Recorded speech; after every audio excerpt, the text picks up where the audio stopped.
سبحان اللہ وبحمدہ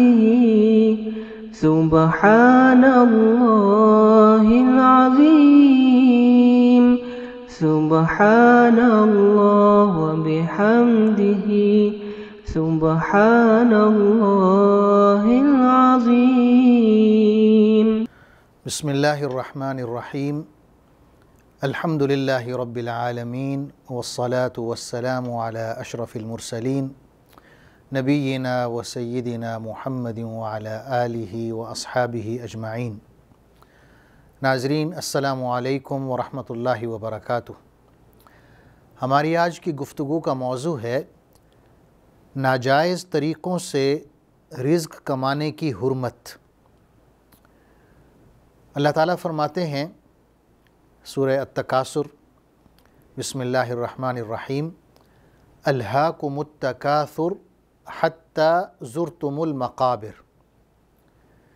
کہ تم لوگوں کو زیادہ سے زیادہ اور ایک دوسرے سے بڑھ کر دنیا حاصل کرنے کی دوڑ نے اور دھن نے غفلت میں ڈال دیا، یہاں تک کہ تم قبروں میں جا پہنچے۔ ناظرین، یہ جو ناجائز طریقے سے رزق کمانا ہے اس کی بہت سی شکلیں ہیں۔ چوری ہے، سود ہے، رشوت ہے، کسی کا مال غصب کرنا ہے، ناپ تول میں کمی کرنا ہے، دھوکہ دینا ہے، فراڈ کرنا ہے۔ زمانہ جاہلیت میں ایک خاص قسم کا فراڈ تھا خرید و فروخت کے حوالے سے، کہ بازار میں کوئی شخص دکاندار کے ساتھ مل جاتا تھا، اور جب کوئی گاہک آتا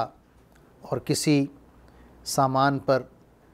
قیمت طے ہو رہی ہوتی تو وہ شخص آ جاتا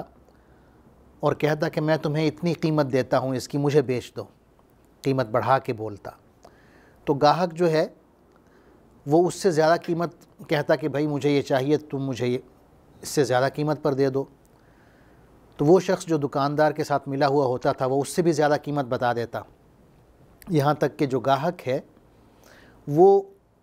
کئی گنا زیادہ مہنگے داموں وہ چیز خرید پاتا، اور اسے معلوم نہیں ہوتا تھا کہ جو دوسرا شخص ہے وہ اصل میں دکاندار کے ساتھ ملا ہوا ہے۔ تو یہ ایک دھوکے کی شکل تھی جسے حدیث میں نجش کہا گیا ہے۔ نجش اس کا ایک اصطلاحی نام ہے۔ قرآن مجید میں اللہ تعالیٰ فرماتے ہیں، یا ایھا الذین آمنوا لا تأکلوا اموالکم بینکم بالباطل الا ان تکون تجارۃ عن تراض منکم، کہ اے ایمان والو اپنے مال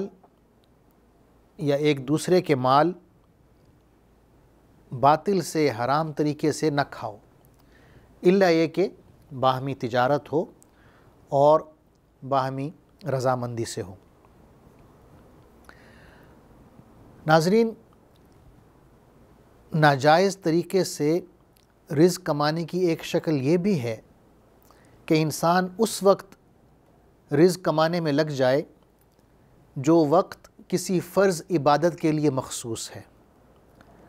جیسے 5 نمازیں ہیں دن میں اور رات میں اللہ تعالیٰ نے فرض کی ہیں، یا جمعہ کی نماز ہے، تو نمازوں کے اوقات میں یا جمعہ کی نماز کے وقت خرید و فروخت منع ہے۔ جمعہ کی نماز کے حوالے سے اللہ تعالیٰ فرماتے ہیں سورہ جمعہ میں، یا ایھا الذین آمنوا اذا نودی للصلاة من یوم الجمعۃ فاسعوا الی ذکر اللہ وذروا البیع، کہ اے ایمان والو جب جمعہ کی نماز کی اذان ہو جائے تو اللہ کے ذکر کی طرف چل پڑو اور خرید و فروخت چھوڑ دو۔ اسی طرح جو دیگر نمازیں ہیں، فرض نمازیں، ان کے حوالے سے بھی اللہ تعالیٰ نے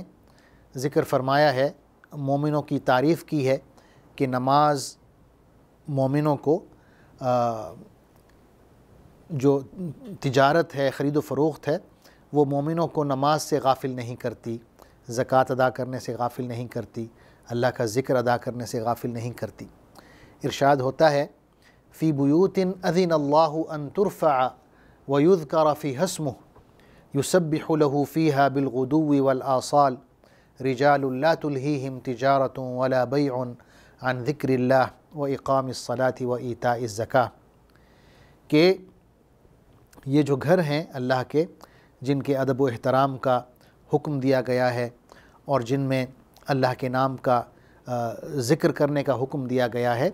ان گھروں میں ایسے لوگ ہوتے ہیں جو اللہ کی تسبیح بیان کرتے ہیں، اور یہ ایسے لوگ ہیں کہ انہیں تجارت اور خرید و فروخت نماز سے، اللہ کے ذکر سے، زکوٰۃ ادا کرنے سے غافل نہیں کرتی۔ تو یہ اللہ تعالیٰ نے مومنوں کی صفات بیان فرمائی ہے اس صورت میں۔ اس کے ساتھ ہی جہاں حرام طریقوں سے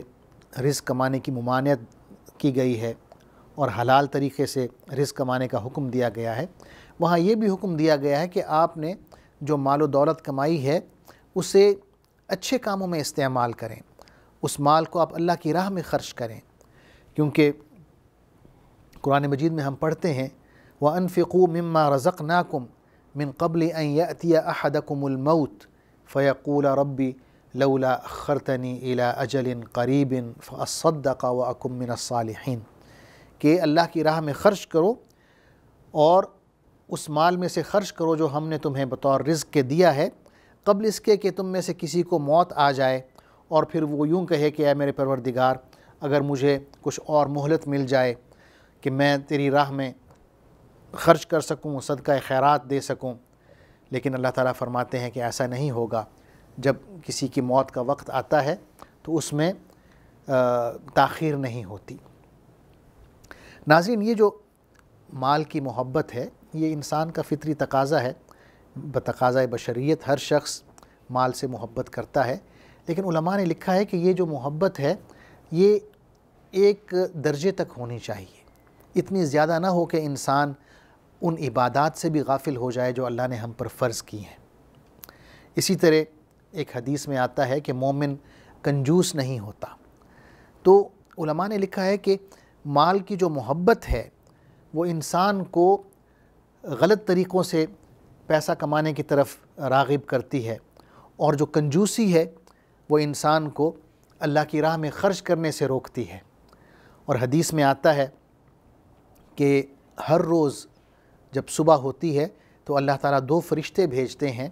ایک فرشتہ مسلسل یہ دعا کرتا ہے، یہ کہتا ہے اللہم اعطی منفقا خلفا، کہ اے اللہ جو تیری راہ میں خرچ کرتا ہے اسے مزید عطا فرما، اور دوسرا ان الفاظ میں دعا کرتا ہے، کہتا ہے اللہم اعطی ممسکا تلفا،